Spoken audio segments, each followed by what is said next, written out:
Guarantee लेके आओ तब खाता खुलेगा। अगर तुम्हारी कोई गारंटी नहीं लेगा तो तुम्हारा खाता बैंक में न खुले। होता था ना, याद है कि भूल गया? क्षमता के पहले की बता रहा हूँ। ये चीज जब आई तो हमारे देश के सच्चे प्रधानमंत्री जी ने कहा कि इस देश का गरीब गारंटी वाला कहाँ ढूंढेगा। मैं भी जब खाता खुलवाता था तो दो चार लोगों से पूछता था।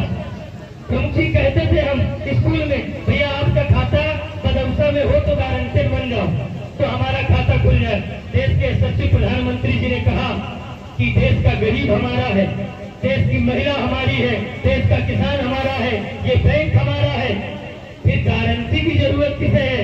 प्रधानमंत्री जी ने निर्णय लिया कि किसी को कोई गारंटी की जरूरत नहीं। अगर बैंक को गारंटी चाहिए तो मैं प्रधानमंत्री होने के नाते मैं सारे देशवासियों की गारंटी स्वयं लेता हूँ, इनका निःशुल्क खाता खोल दिया जाए। ये मैं इसलिए बता रहा हूँ। और उसके बाद आपके गांव गांव जाकर के जनधन के खाते खोले गए। और जब वो खाते खुल रहे थे तो विपक्ष के लोग चिल्ला रहे थे कि भाजपा वाले लोग पगला गए, मोदी के पास अब कोनो काम नहीं आए। मोदी क्या कर रहा है? खाता खुलवाए पड़ा है, खाता में पैसा नहीं आए, खाता में पैसा नहीं है, खाता खुलवाए पड़ा है। जब उस समय ये बोल रहे थे, मैं बता दूं कि हम कभी किसी गांव में जाते हैं, अपने रिश्तेदारी में जाते हैं, किसी रिश्तेदार के घर जाते हैं, रुकते हैं, तो रिश्तेदार क्या करता है? हमारा सम्मान करता है 11 रुपया दे करके। अगर जैसे हमारे घर में कोई फूफा जी आ गए तो हम क्या करते हैं? अपने फूफा जी के पैर छूते हैं। हमारे घर की माताएं उन्हें 11, 21, 51 रुपया देकर सम्मान करती हैं। और जब वो जाते हैं तो कहते हैं हम गए थे रिश्तेदारी में तो बहुत बड़ा सम्मान मेरे रिश्तेदारों ने किया। मैं इसलिए इस बात को बता रहा हूँ कि इस देश की 70 से 80% आबादी किसान थी। और जब किसानों के बारे में किसी ने नहीं सोचा, खाते तो खुल गए, लोग विरोध करते रहे। और किसानों के बारे में जब किसी ने नहीं सोचा तो देश के यशस्वी प्रधानमंत्री नरेंद्र मोदी जी ने कहा कि हम किसानों का तिलक करना चाहते हैं। हम किसानों को नहीं कहता कि 6,000 रुपए बहुत बड़ी धनराशि होगी। हो सकता है बहुत सारे किसानों को बहुत छोटी लग रही हो, और बहुत सारे किसान जो 1-2 बीघे का है उसके लिए वो 6,000 रुपए बहुत बड़ी धनराशि होती है। माननीय प्रधानमंत्री जी ने किसान सम्मान निधि 6,000 रुपए देकर किसानों का तिलक करके ऐसी योजना देने का काम किया जो कि एक सराहनीय था। ये कोई नहीं कर सकता। क्या वो व्यक्ति कर सकता है जिसने गरीबी देखी हो? क्या वो व्यक्ति कर सकता है जिसकी माँ ने किसी के घर में पोछा लगाया हो? ये वो व्यक्ति कर सकता है जिसने चाय बेची हो। और मुझे याद है जब किसान सम्मान निधि चलाई गई थी, क्योंकि मैं भी राजनीति में आ गया था और मैं सुनता था, तो कांग्रेस के बड़े नेता ने जो वित्त मंत्री भी रह चुके थे उन्होंने कहा था कि भाजपा वाले पगला गए हैं, ये रुपया कहाँ से आई? ये रुपया किसानों का देना कहा हुई आज आ रहा है कि नहीं आ रहा? बताइए, आ रहा है कि नहीं आ रहा? मैं बता दूं, अब कोई बिचौलिया नहीं है। मैं एक साथ और भी बता दूं, क्योंकि खाता क्यों खुलवाया गया? पहले पैसा आता था तो दिल्ली से पैसा चलता था तो पहले लखनऊ भेजा जाता था, फिर लखनऊ से भेजा जाता था तो किसी अधिकारी के जेब में जाता था, फिर किसी नेता के जेब में जाता था, फिर नेता के जेब में जमा करके वहां से फिर किसी अधिकारी कर्मचारी से फिर गांव गरीब के खाते में आता था। फिर गरीब को बचता था, पैसा कैसे मिलता था? 1 रुपया वहां से चलता था तो 15 पैसा मिलता था। 85 पैसा पीछे में बढ़ा जाता, 85 पैसा पता नहीं चलता था। मैं बता दूं, उस समय के तत्कालीन प्रधानमंत्री स्वर्गीय राजीव गांधी जी ने कहा था कि जब हम दिल्ली से 1 रुपया भेजते हैं तो 15 पैसा ही गरीब को मिलता है, बाकी का पैसा बीच में खर्च हो जाता है, बाकी का पैसा पता नहीं कहाँ चला जाता है। तब उस समय हमारे देश के प्रधानमंत्री पूज्य भारत रत्न पंडित अटल बिहारी वाजपेयी जी ने कहा था कि आखिर ये जादू होता कैसे? वहां से 1 रुपया चलता है तो 15 पैसा कैसे पहुंचता है? ये बीच का पैसा खाता कौन है? तो राजीव गांधी जी ने सदन में कहा था, ऑन रिकॉर्ड है, उन्होंने कहा था कि दिल्ली से जब पैसा चलता है तो वहां से चलते हुए वो जेब में जाता है, जेब से निकलता है, फिर दूसरे अधिकारी के जेब में जाता है, फिर तीसरे अधिकारी के जेब में जाता है, और चलते चलते पैसा घिसता है, और घिसते घिसते थोड़ा सा बचता है और खर्च हो जाता है। दिल्ली से जब आपके बीच में आता है तो रुपया बूढ़ा हो जाता है, ये कहा था हमारे देश के यशस्वी प्रधानमंत्री जी ने कहा कि ये जादू जो पूरा होने वाला है इसको बंद करना पड़ेगा, और उन्होंने आपके खाते खुलवाए। अब एक बटन दबती है दिल्ली से, एक बटन दिल्ली से दबती है और 6,000 रुपए आपके सीधे खाते में आता है। अब पैसा पूरा नहीं होता है। ये काम किया देश के यशस्वी प्रधानमंत्री जी। मैं इसलिए कह रहा हूँ, ये गरीबों के लिए कह रहा हूँ जिन लोगों ने इस चीज को देखा है। मैं बता दूं, आपके यहाँ आवास, बहुत सारे पूर्व प्रधानगण यहाँ पर बैठे हैं। आवास अगर 60 को आ जाए गांव में, 10 को आ जाए, तो पूरे गांव जो है अपनी छाती सब दबाते थे कि मोरे गांव में 10 कॉलोनी आ गई। अब इस बार बढ़िया हो जाए, 10 जने तो सेट हो गए, मोर भोसर बनने है 10 जने का कॉलोनी में कई। ऐसा होता था। अभी आज के हाल में जब से नरेंद्र मोदी जी प्रधानमंत्री बने, उन्होंने कहा कि गरीब का, हर गरीब का, अगर कोई भी गरीब है उसको हम पक्का घर देने का काम करेंगे। कोई गरीब बिना झोपड़ मतलब बिना मकान के नहीं रहेगा। और कितने, मुझे लगता है कि यहाँ पर भी लगभग 150 क्यों प्रधान जी कितने हुए, 200 आवास का पैसा 1,30,000 की धनराशि सीधे खाते में आई है। केवल ये आपके गांव का खाता है। इसके लिए भी माननीय प्रधानमंत्री जी को आभार व्यक्त करना चाहूंगा और आप गरीबों के लिए काम किया। मैं बता दूं कि इस देश में एक बार महामारी आई थी।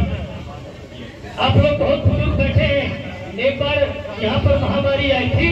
उस महामारी के समय इस देश के प्रधानमंत्री जी अमेरिका से लाल जोहरी लाए थे। लाल जोहरी लाए थे, कहे थे कि मुझे कटोरा में दे दो, मेरा देश भूखा है, मेरा देश गरीब है, मेरा देश का गरीब भूखा है, उनके पेट में अन्न चला जाए।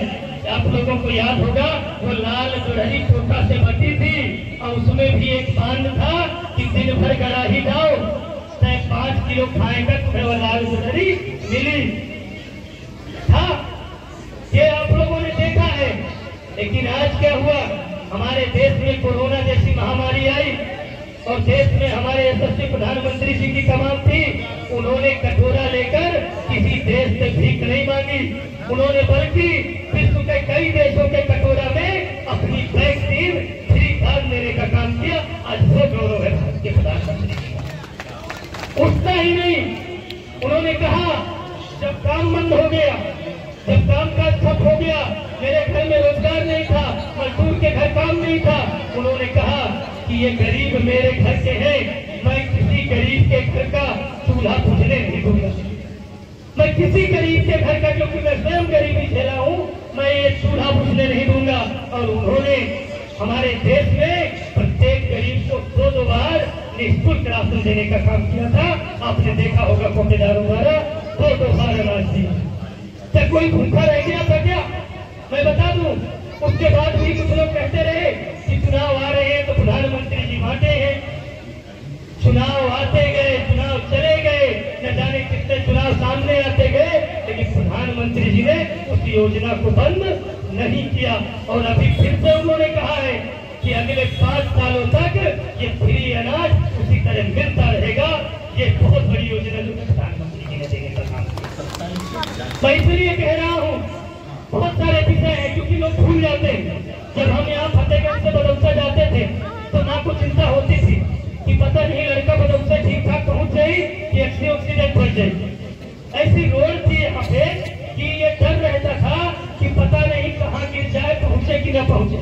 बिटिया अगर घर से निकलती थी तो इस तरह का शासन था यहाँ पर कि मफलर वाले इतना मफलर टांग के चलते थे कि हमें डर रहता था कि मफलरधारी साफा बांध करके पूरे प्रदेश में हुकूमत चलाता था।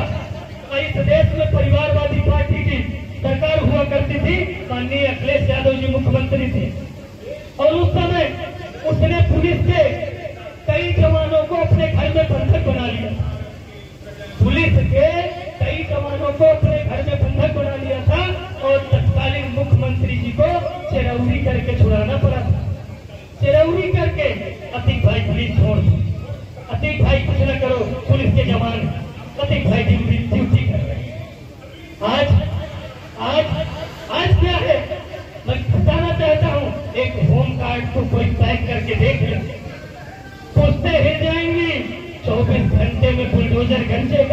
और वो अपराधी या तो प्रदेश छोड़ देगा या दुनिया छोड़ देगा। ऐसी सरकार आपके बीच में। मैं इसलिए कह रहा हूं कि ये हमें समझना पड़ेगा कि मोदी जी ने और योगी जी ने हमारे लिए क्या किया। यहाँ बहुत सारी माताएं बैठी, समूह के माध्यम से न जाने कितनी योजनाएं, कितना पैसा दीदियों को समूह के माध्यम से लखपति बनाने के लिए माननीय प्रधानमंत्री जी ने दिया। 1,10,000 रुपए पर समूह को दे करके उनको स्वरोजगारी बनाने का काम किया। पहले होता था कि आपके यहाँ गांव में ट्रांसफार्मर जल जाए तो 1 महीने तक ट्रांसफार्मर नहीं बनता। याद है, पहले बिजली कब आवती कब जाती पता नहीं चलता। ट्रांसफार्मर जल जाए तो 1-1 महीने ट्रांसफार्मर का हम लोगों ने इंतजार किया है और 50-50 रुपया गांव वालों से चंदा करके उस ट्रांसफार्मर को हमने बदलाया। लेकिन आज अगर ट्रांसफार्मर जल गया है तो उसको फोन करके 24 घंटे के अंदर विभागीय अधिकारियों के द्वारा ट्रांसफार्मर आपके घर पहुंचता है और घर पहुंच करके वो चल भी जाता है। ये बदलाव हुआ। मैं बता दूं, उस गरीब से कभी पूछना जो बीमार हो, और बीमार होने पे उसकी घर की रस्सी बिक जाती, लेकिन उसका इलाज नहीं हो पाता, उसकी दवा नहीं हो पाती। मैं अभी देख रहा था कई करोड़ हमारे देश में आयुष्मान कार्ड बनाए गए और उस कार्ड के अनुसार ये कहा गया कि 5 लाख तक की दवाई अगर हमारा कोई गरीब उस आयुष्मान कार्ड को लेके करा रहा है तो उसको 5 लाख तक की दवा का कोई पैसा नहीं लगेगा। ये काम किया प्रधानमंत्री जी। ये बहुत सारी योजनाएं हैं। मैं योजनाओं की बात करूंगा तो सुबह से शाम हो जाएगी। हमारे मुख्यमंत्री